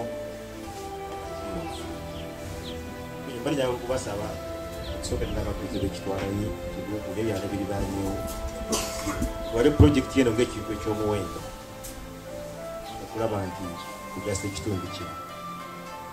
Naye Mwami Kiwalabye ne banno kubanga nsinza okukumanya ne Tina muwala wange muzikirize mawuliyo sitooli erifani naye ng'ate entuufu. Mu mwaka gwa 2025 era projekiti efaanana bweti nintandisa essomero erisomesa ebyemikono Semuteeri. Oli muganda nga atateeka enkofiira amanyi akati mu bantu binasooka okwagala basome ebyemikono nongesa ebyalani ebitunga amasweta binasooka okwagala ayiga okuyiga okusoma esweta yali mukyala wange wawa wabekasula ali wali Kanyanda mukyala ali musawo ulevezi ezitali za waggulu nnyo naye ne mugamba ebyedwala tebikyakola naye osobola okuyiga ekintu ekirala. Kati essomero lyintandise lyalimu abawala abato myaka gya Tina ye ng'akuzeemu nabali abawala bebulaba kati nakwatibwa ensonyi ogenda okolaki nga beegattamu neinsistinga nayina kapikiti katono kano kabaita kamei nemugamba oteeka okugenda kati training naye kitalijja kuzo senta omukyala nakolaki nayagala gani paka nemuinsistinga nemutwala nakokolaki training eyali ekolwa abakyala baali banaani nga bavudde Austria ensi eri mu Bungereza baali basisters batwala ebyalaani omukyala namutwalanga nemusa training yali awiksi mumpulira bulungi esebo omukyala oluvuganya nayiga okolaki okutunga. njagala obagamba kino omukyala namusanga alina abaana be babiri abawala mumpulira bulungi Esebo. naye ng'enfuna yaffe si nnungi kale nekitabo naye enfuna yali ki nungi akati nga yomagikiso sente zafuna ntono ate omukyala yabalenga naye tekyakola bulungi kati n'okufuna saidi muteeka muki njagala okubagamba ki bwe yamala okuyiga okukola amasweta netufuna tenda ey'okusapulayiga amasweta mumpulira bulungi. Yes sir. Victoria Model eri Eruwera supplying amasweta. Kalasa primary kujua amasweta. Ndeje ani waliwo ndeje yawa. Ndeje hai mumpulira bulungi. Yes sir. Etuduka Eruwera etuduka entuvawa. Etugenda ku Greenville eri mukono mukulu kunjo ogambye oli mukono. Greenville ojimanyi. Ojimanyi tata. Njagala pada ndikisembayo. Abawala abo ababi mama na senior 6 bagenda ku university. Omu akolera Dubai. Owokubiri ali mu America.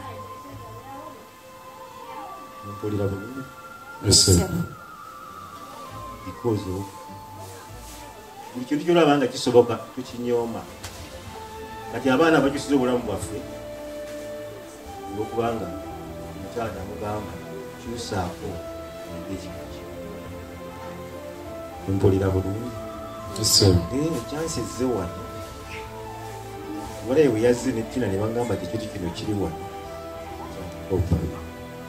era nze ne mbagamba nja kwewaayo ekisoboka okubakwatirako olabanga osobola okutambuza ekintu kino olaba kibeera registered ekyokubiri naye balina obuzibu bayambe obugalo bannange ekikulu tebunywa amafuta. Ebigambo bino byenjogedde singa mwami Kasula oyo tabaddeewo oyo n'aligambye nti mmimba ye mwami Kasula oyo olwekyo bannange abazadde abali bano mwenna njagala okukakasa Mama ni baba. Okyalo ono wekidukwagede ekigambo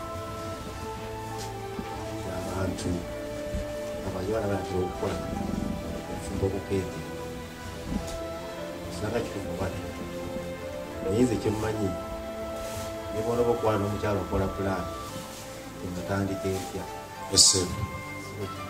kituufu nnyo namutandika ntya tumala kuba pulaani naye kati oba yagala omutandika omulungi soka nomuzikiriza nomugamba nga muwala wa mukyala Nakacwa oneyedira embavu eri waliyo essomero nawe genda osooka oyiga omusomo ajjeewo ng'alina sikiru ajja kulaba kubanga ajja kuba alina wajakola wafuna akaseera.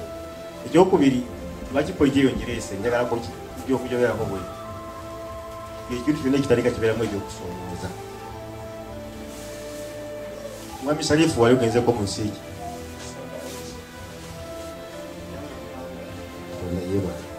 wavaawo okugenda e Saudi Arabia ngatawamba mukono watambula otya si kyembadde ngamba kiri bwekigenda okutegeeza neba onootambula olugendo lwa mayiro 10 otandika ne siteepu esooka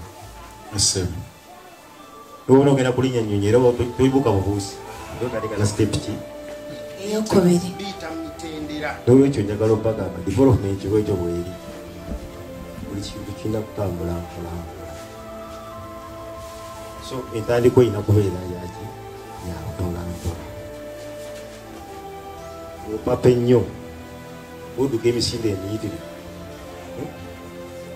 ebisiiko biba bingi naye bw'otambula empola nga weegendereza naye kozi olaba bano batandise empola naffe ababize tuteka okubeegattako tutandika empola ate tusuubira ggulu nansi mu lunaku lumu. That's what I wanted to mean. Development is a slow process. You should start slowly but be sure of our destiny. Sharif, kampako kauli. Abachina wabanyorero olugamba ndebona otambula mayiro neka 10 niyo otambula kutoka na step esooka balaba bano bajja ne bagula akafuka ne bazimba olaba bagenda bakola ki tukula mpolampola naffe tulina okukiraba tulina okulakola ki mpolampola olwekyo naffe abatuuze abali wano njagala okubasaba ebyo tukwate n'obwegendereza. President Museveni alina ekigambo kyagamba securing the future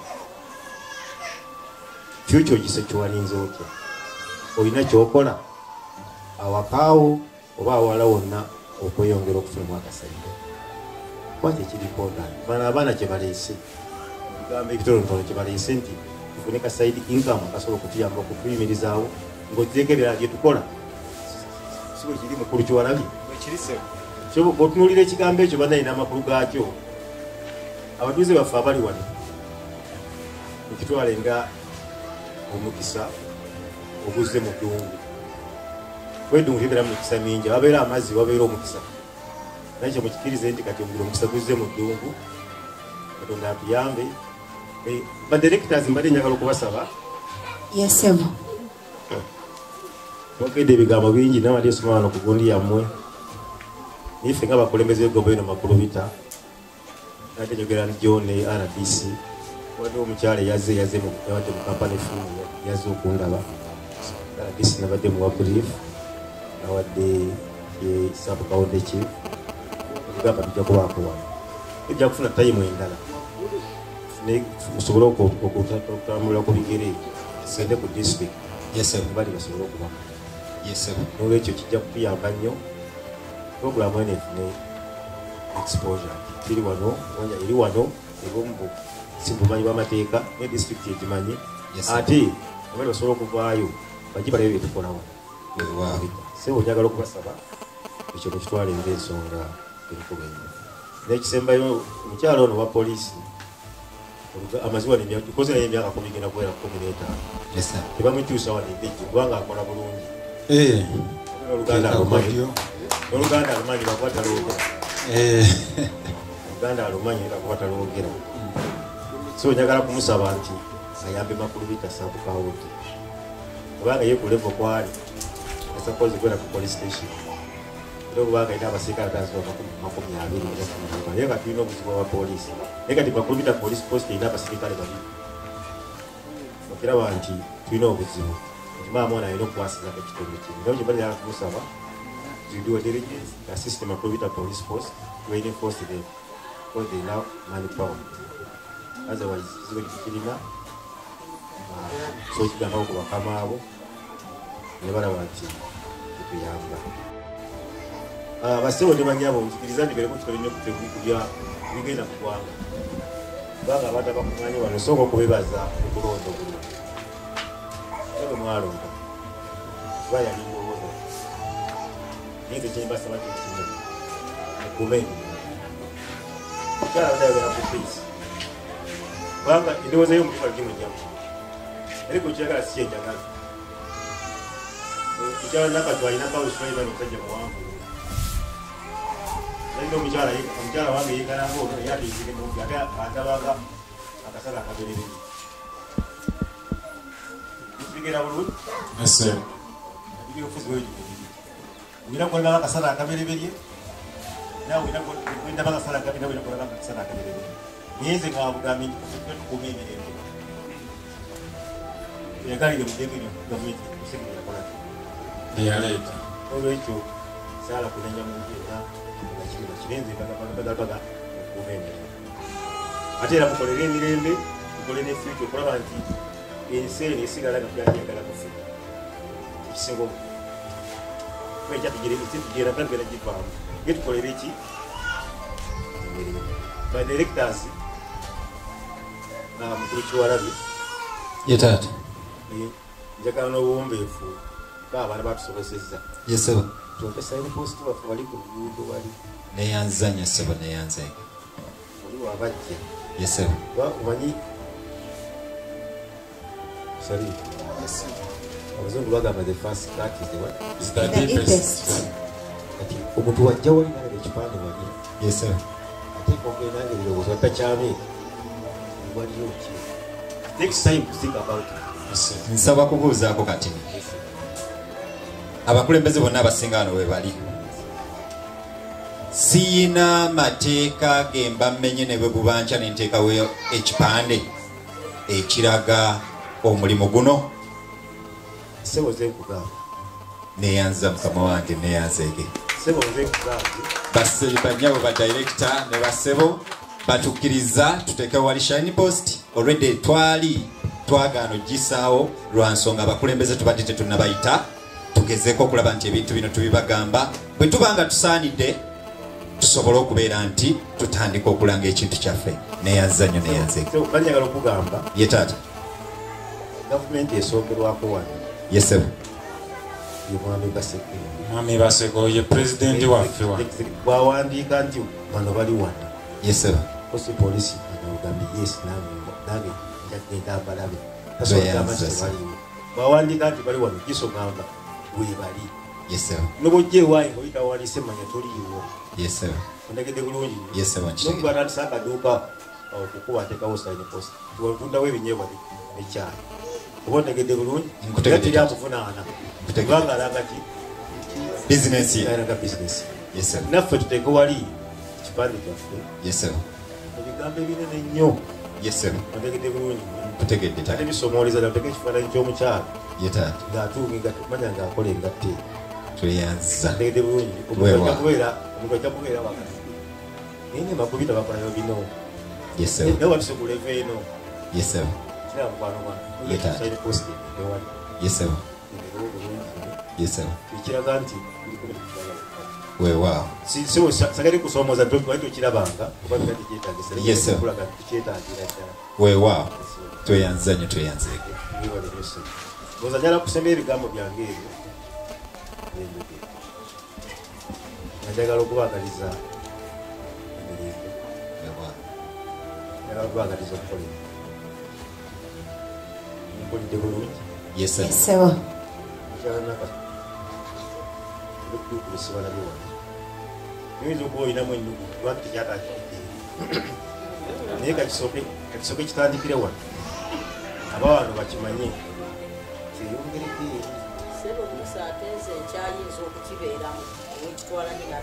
anti mbadde ekugamba mwandagala kiryenge ekiryo kirye wano kiri wali awaddako wali n'ekiduukulu kigende olaba bulungi nnyo yesebo by the end of 3 years from now omala kubita bagimazeeko bagudebero bagimazeeko nekino kirabita bagimazeeko male njagala kusaba ekintu kino kikwate ngenso wayogedde ensonga wano mukulu gundi sibekigambo kino kikwata ku family yesebo kyalo eni kyeyogedde nagamba nti bwatunula wantulawo baami kituufu kyayogera naye yandigambye nti waliwo batini talabo baami nabo bakyala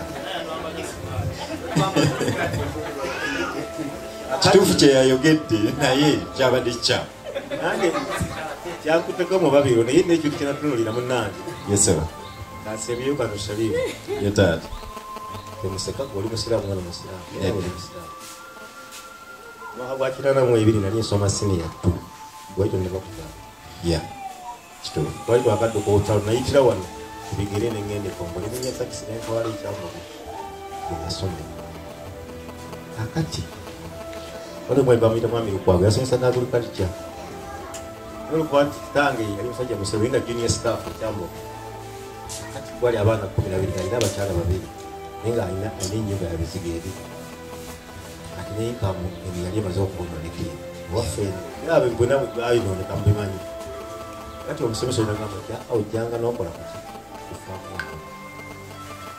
navanga mu kilasi saawa 9 secondary school kyamba ku college school yali y'abaana balembe nagamba ojjanga kufaamu kati kufaamu okwo kwaliko ebidomola nga n'amazzi kati obusa bukozi abalunda embizi obusa bw'embizi babuyita nabo obusa babuyita lyerinnya eryo babuyita busa kati nga yabuteeka kati nga abuteeka mu pipa wezalyanga ateeka mu pipa ofunyira kati nze bwe navanga ku ssomero kuba nalina okufuna akasente nga nkola ki nga ŋŋenda nzijira obugundi oli buli mu pipa babutabudde osaamu ekiti ng'ofukirira ennyaanya mpulira bulungi nensobola okufunayo kasente nange neyongayo okusoma naye mbalinga kiki ezijjako pointi ezijjako waliwo omwami omu omuyita Mr. Birungi ne mukyala Birungi mukyala yali asomesa litret omukyala oli namwewungu kyenjagala okulekera omukyala ono nga musoomooza kyenewunya ku nseera gyesigenda kwerabira omukyala oli ba olwafulumyanga emmotoka nakacwa jangu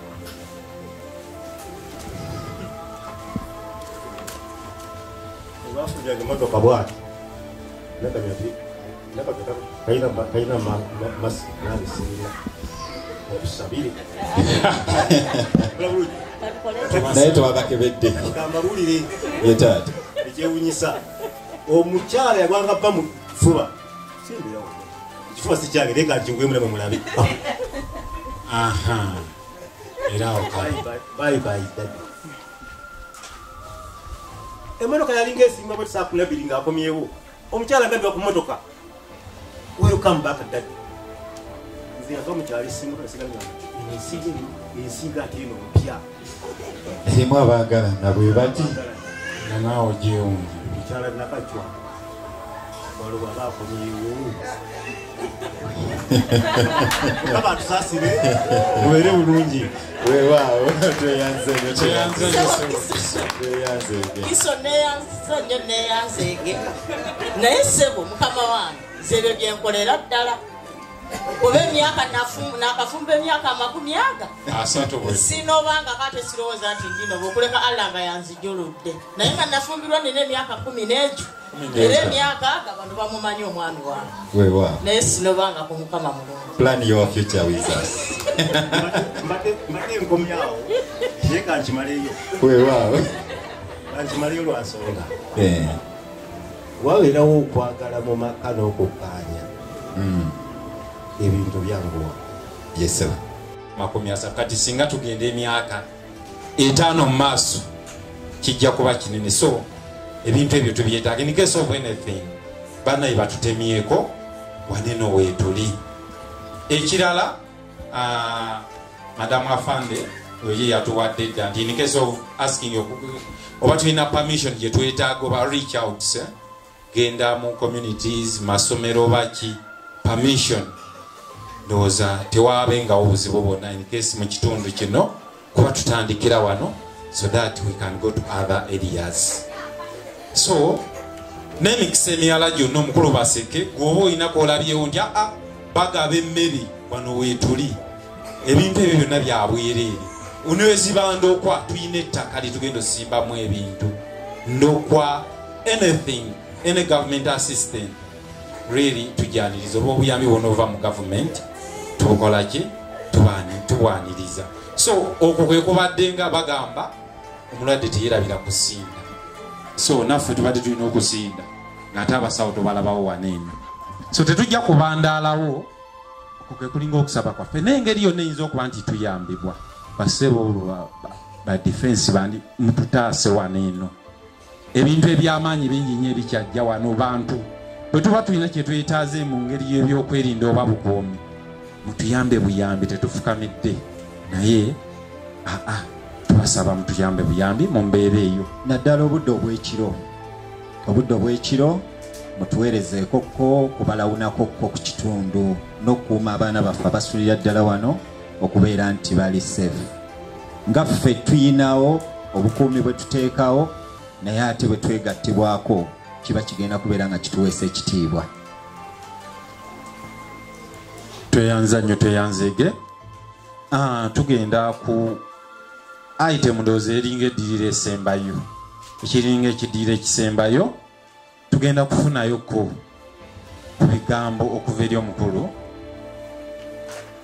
Kiwalabye Samuel museke nzinga ziizo obugambo ba entanda n'okubaako kyoyogera tuzeeko omukyala Sharon oluvannyuma tukigale ne Joyitina sebo akazindaalukako tutambule neyanza nnyo neyanzeega okusooka ngenda kwebaza Mukama Katonda ku lw'abantu b'endaba wammanga wano mulimu abazadde baffe abatuwa abantu abo mulimu abakulembeze baffe abatwala mu kitundu kino twakoze enteekateeka eno ku nsonga zabadde nga 3 esooka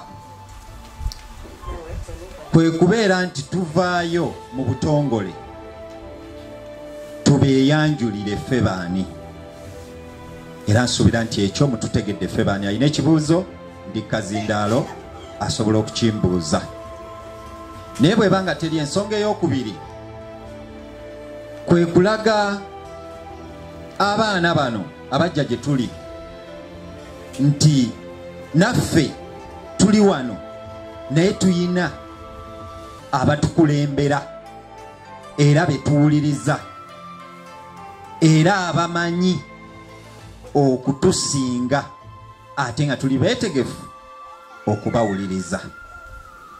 Kansuubire nti mwenna abayizi mutegedde omuntu omutuufu kikyakola.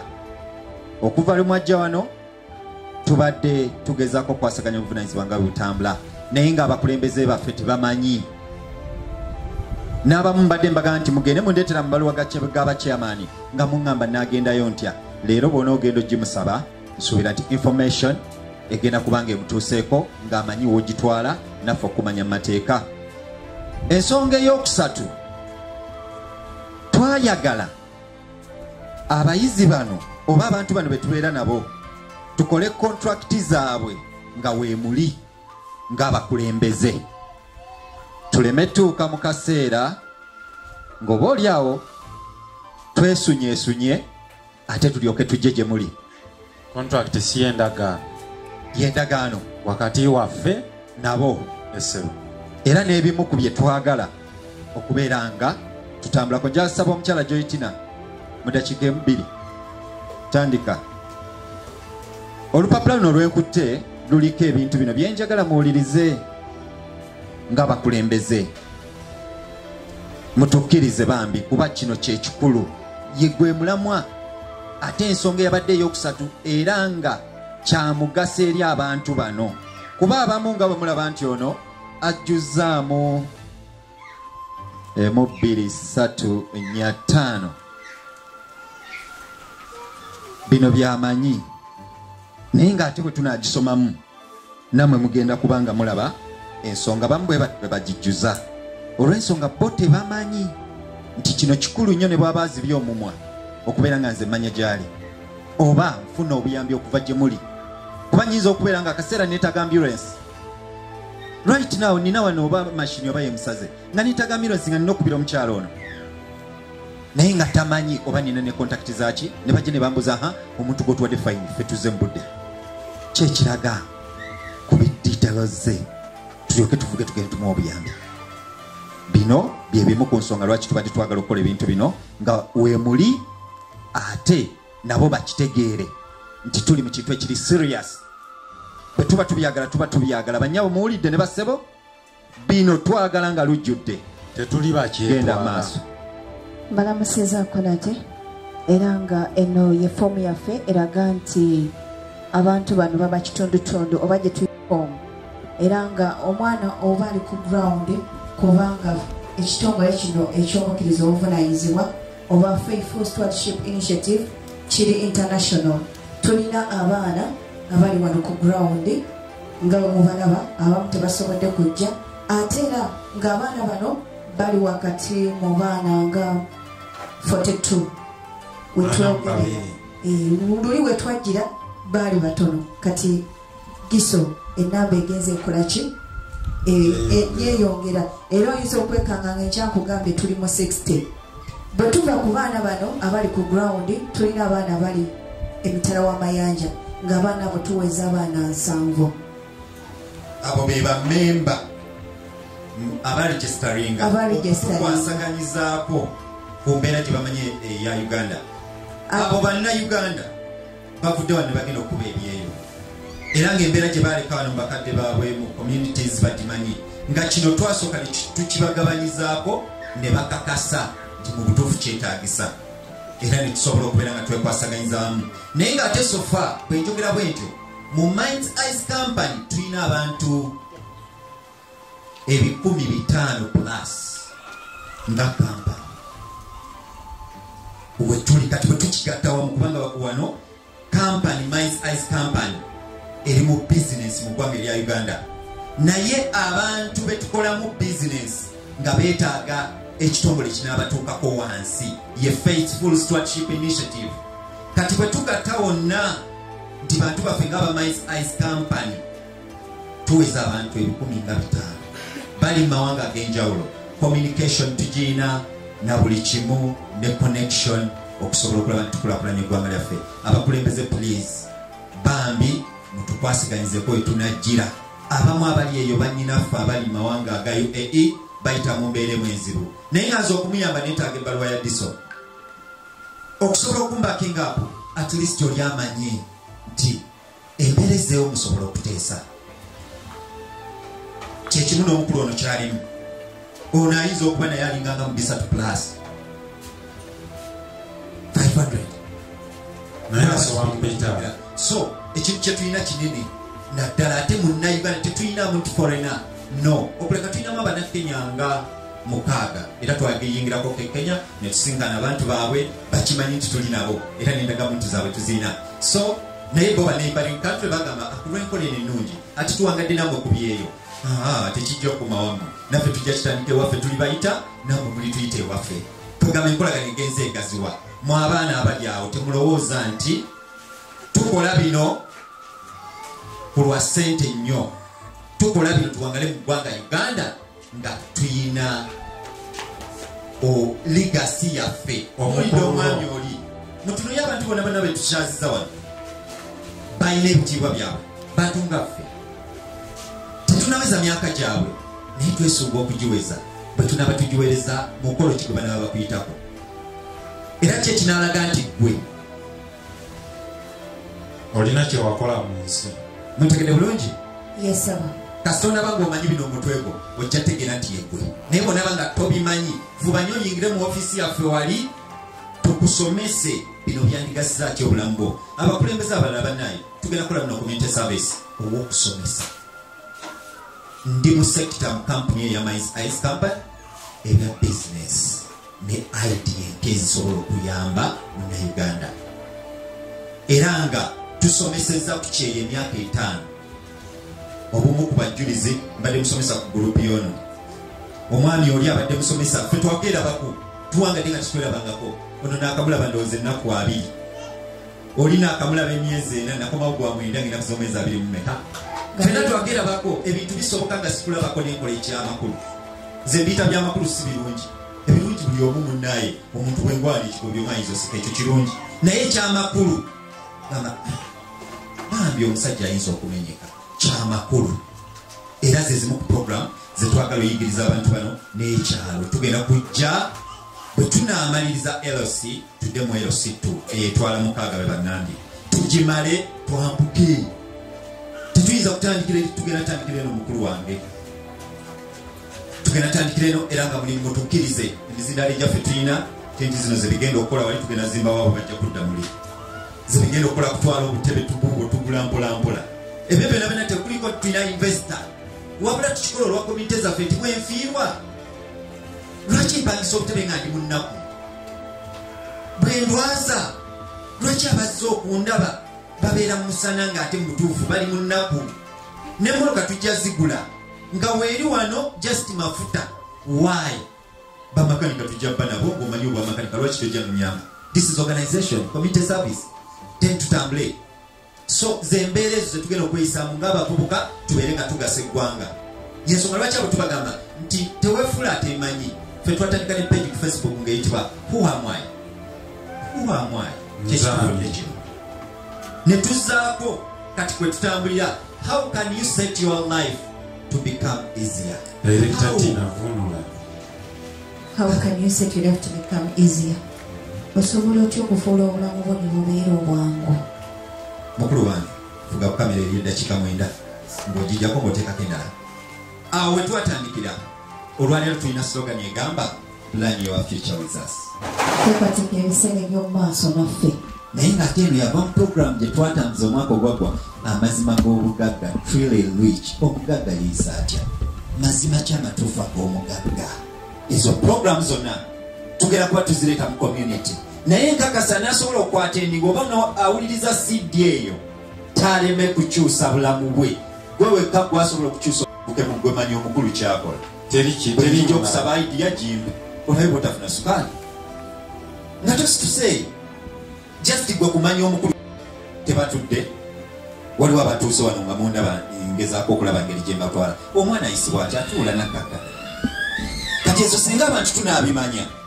tugenda tekubako kyetukyusa mu ggwanga yensonga lwaki njagala mmwe baganda bange nga ndi maaso g'abakyamaani buli omu njagala omanye ekintu ekiri kuno ate okitegere nti bwe bulamu bwo bwe butambula yegwe gwewandiise kuno si lwaffe nti kwagala kumanya tusobola okutambula bayidawe tulina moto yaffe egamba nti I will work without you to achieve that.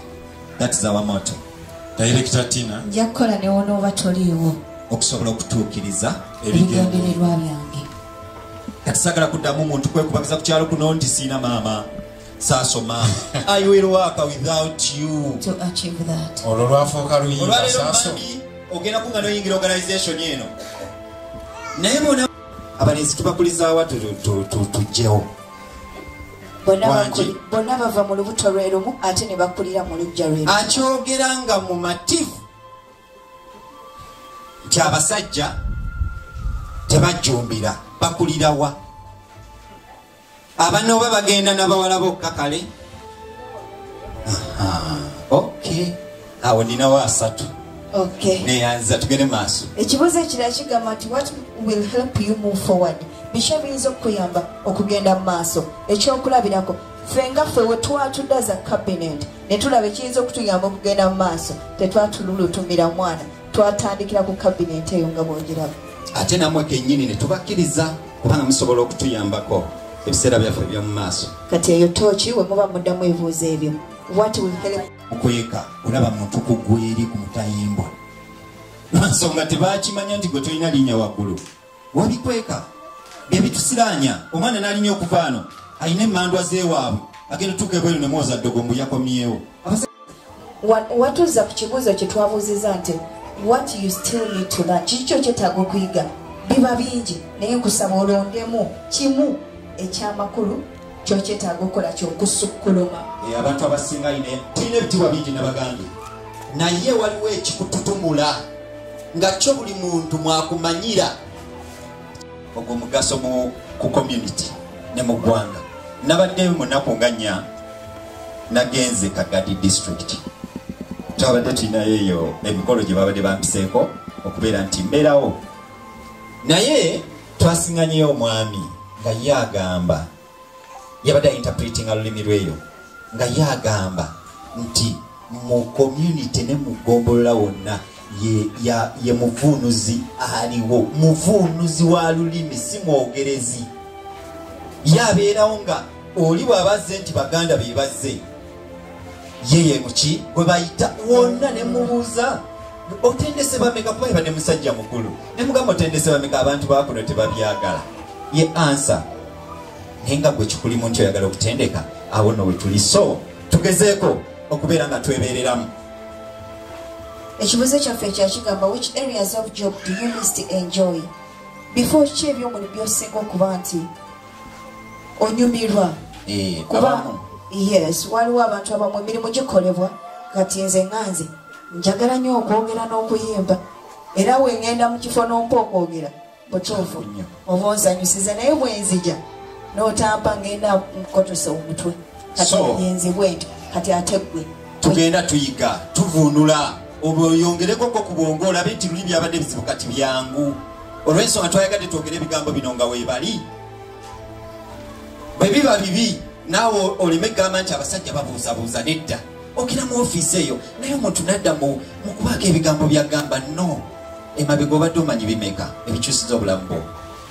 Abangi bagambye wano just mwezi gumu minisita oli ennaku nnya ono omwami omukyalo ono olunaku lumu yandabako olumu lwefainano meeting nengendera ne muyinfo yes oli ennaku bbiri chairman LC ono yabadde yandaba emyezi ena ndowooza kati mulimu ennaku nga 6 kwegamba kikyo tugezaako kikyo okyusa omuntu ng'omulabyeko kivaawo wekisibuka.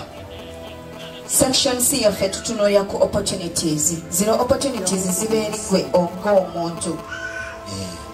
What projects may you take up in the future? Olunaku olwaleero obaana bonna bayizi bayiga naye waliwo okujja okuyiga nga baweza muwendo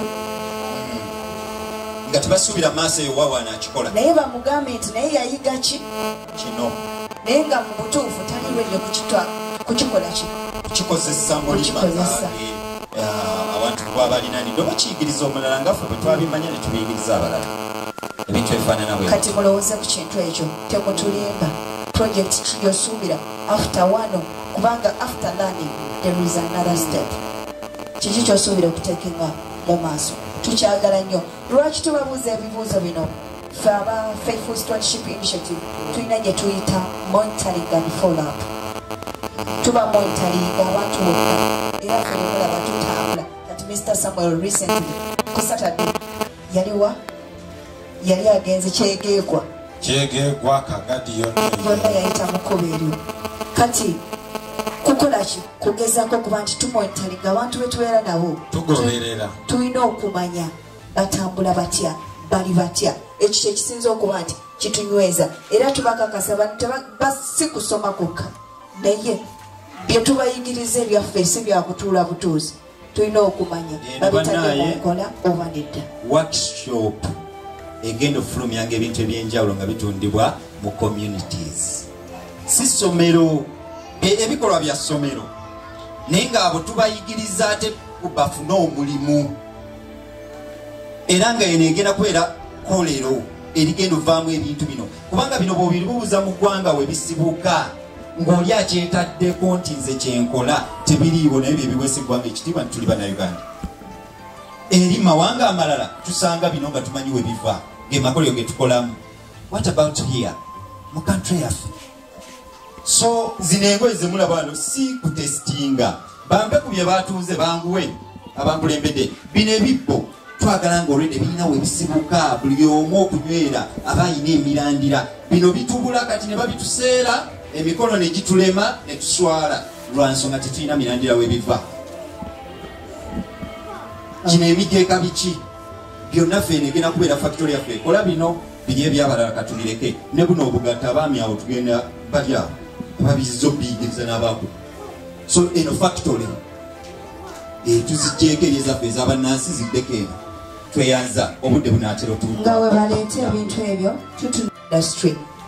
Ebiseera bisinga tuba tutandika ekintu tulina okumanya bakozi ki bemwetaaga kuba bw'otutamanya amazima gali nti ne bwe tunaakola ebyenkana bitya kino ekyalaani kyabadde kimu kyokka kyekyakakola kuko bye bamulabye naye olugoye lukolebwako ebyalaani bibanga 7 nolowooza nti lwaki nti ndowooza luvudde nabweru era buli kyalaani kyemulaba oba kigenda kukola ku lugoye mwe luyita. Abayizi baffe banange babawe ku bugalo just 1 week naye bagezaako bambi okulaba nti twebeezaawo mu ngoye z'abaana ez'abakulu ez'abaki nze simanyi senga olwonfunayo walugula yakakadde wano naye akadde kokka wewaawo omaliriza nga nsembera okumekereza foomu eno eriko ze tuyita ennyingo eziyinza okuyamba omuntu okulaakulana mu lugendo lw'obulamu bwe. Tulina kye tuyita vision atubuulira ku vision ye okwolesebwa kw'aba alina mu bulamu bwe. alina yekenyikenyi egitugamba tumanye omuntu gwe tugoberera oba naffe tunamuyambako ku vision ye. Ekyokubiri tutunuulira mission ye lwaki akola bino oba byakola mulamu. Ekyokusatu netutunuulira empagi kwayimirira okukola byakola values tijja kuba wantu sembanga byonna mu nsi ate ejja kubeera muki mwetegefu okutomera byonna byentomera core values kinasinzira mu ko. Then ekintu ekirala kyenjagala tulabe foomu yaffe bwe tibwegenze tulaba enkuba eyagala kujja ate tetwagala kugasiba wano. Ekitabo kyaffe kino kyetugezaako okuyingizaamu abayizi mulimu ensonga ezo kuliko date zabeera ze wano ndowooza muziraba nekubaako n'ebirala abantu abakulisi kino kyekubasomera. So bwetyo bwe tuyimiridde bwe tulijestalinga abantu baffe era kyekitabo bakama bange kyetugenda okuleetako kopi buli ekiggwako nga tuleeteko kopi nga zibeerako mu bakulembeze okulaga legasi yaffe buli lwekiggwako nga tuleetako kopi eri abakulembeze. Bino biri mu kompyuta naye wano tubalaze mpulitinga bupulintizi nga ndeeta katabo siyina ngeri gyengera bipulintinga bino naye waliwo ina aba bulungi naye nga kiri bwe kiti banaye alina omuzaddewo kino kyetukola banaye mutuwabule tukyali baana gye muli bwe tubanga si kirungi nga mutugamba mukyuseemu ate kano ne kano mukwongeremu ne community eno bwe tuli bwe tugenda ozisomesa omuntu abeera n'amaka naye nga ne baganda be temuli masimu ge kyamakulu bannange bino bye bagenda okukola munne mu maka buli mwana gwazaala namanya omwana ono namuzaala enaku z'omwezi weziti so si kuteebereza tuve bannaye mu kuteebereza kati mu ggwanga lyaffe bye bino so bwetyo tugenda otambula empapula zi ne mu kompyuta zaffe bwe bityo bwe biri buli kimu kye mulaba wano ne bwoli ne bajja nayo kyawo okuleka ebyuma byaffe naye ffe data yenna ekompyuta ne bagibba kati nziraali nga nteekamu password nga neekonectinga nga tukonectinga so ebintu byaffe bisecuwa mu ngeri esinga obulungi wali abakulembeze eyo wali gyemulaza abantu bali bameka oyinza okukwatako wano ku lupapula bannaye lumulumu luliko 2 luliko eki bigundi mugende nga mugabanako abakulembeze kuba munnaye muyina bannammwe ate abatazeeko eno mukitegeera tujja kubeera nga tukolaki tutambulako kaawo bwe watyo kompyuta gundi yaffe efunyemu obuzibu nebanga yakaprintingako entono naye ereyo namba olaba nti ojja kwogererako nti bannaye abantu balinako webakolaki webalaga then bwe tudda ku side ya Faithful Stewardship Initiative buli omu atwaleko kamukamu omukulu diso yenna mulekera ekitongole kyaffe ekyo twalako kimu omanyi ku vision yaffe mission yaffe core values n'ebirala ate era ne kaidi bwe tunakyalako eyo tukeetaga nti naye bwe natunulamu kino kyali kibulamu bampa budde dda muzeeyi wange tweyanziza okujja naye oyinza okuddayo ate munaye bino nembyerabira tugabanegabaneko mpolampola tulabe embeera banaye mwe sibadde muli bawano mwe muli bawaneweewaawo zino ze zimu kukaliza aba business partner baffe betubadde twogerako abagulako emigabo mu company etibwa Minds Eyes Company identity card njirako emweyo ndagamutoba n'endala gyeziri zigenda printingibwa kyekikakasa nti tubalina temubeere ne mugamba nti bannaye abasajja batugambye enambazi naye endagamuntu bwetyo bweri tukikola mu bulambulukufu bwakyo bali ku gurupu okwo kati bawuliriza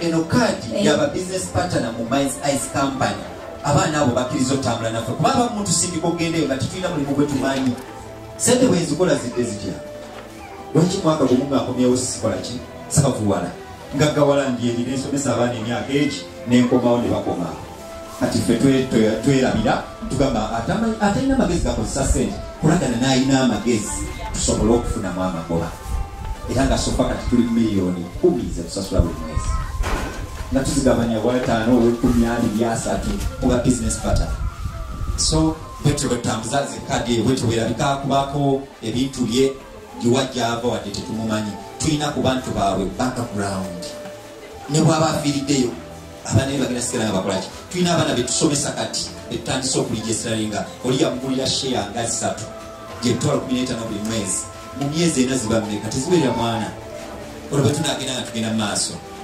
so zezimu ku ssente zetuteekamu bino tuluke tutwale tutunde tugabaneko namwe mugabaneko ate tugende mu maaso the source of income nti ekibiina ekyabannayuganda kirina okubeera nga kirina source of income banaye ab'emmere mugipreparinge tugezeeko okugirya abandi bano tutambule mpolampola ate tudde ku mirimu emirala naye nga bwekyo bwe tutambula baganda bange bulambulukufu kyekikulu kyekitutuusiza wano okwezuula tusobodde okwezuula n'okutegeera eggwanga lyaffe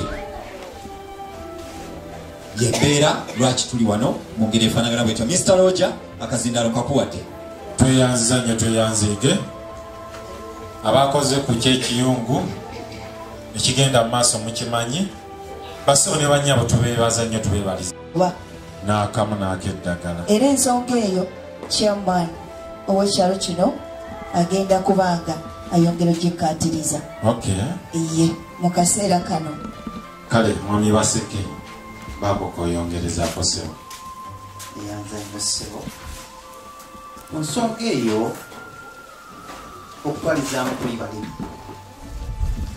naye engeri gye tubadde tutumanyi nti mulina obwetaavu era tukoze bulungi ne mukyanja kubanga abasinga tuli balimu ate engeri etagisa byonna bikolaki bibeera abalina amatooke gyegali abalina muwogo gyali monde gyali nga soolina ebijanjaalo kubanga n'akawunga kaliibwa nnyo n'amaanyi naye engeri gye mukitadde mu ddiiro nti ebyo byonna mubyetaaga tujja kusobola okutuuka mu bantu baffe ebintu ebyo tufune abayizi baffe basome nga balya bulungi tweyanziza sintweyanzi ojjeko mutwe nossa ku kibegabegaffe ku byokulya tetuzannya twandagane n'abazadde bannaffe bakulembeze bannaffe tusabike ngaensonga eyo tujje kwasaganya tutambulire wamu tweyanzegese naye abeeko kyayisaawo nyabo neyanza nnyo neyanzeege abaana bano musonyi okubayita abaana tekirina buzibu taata nti ekigambo ekikwatagana n'ebyobulamu ate nange mwensinga ennyo okutambulira tuweredde era nange ndi musanyufu nnyo kubanga katawo nange nyingiddewo okitegeera kakati ku nsonga y'ebyobulamu maama nange ndi mu byabulamu eddagala lino ddagala ddungi nnyo ekigambo ekikwatagana n'ebyobulamu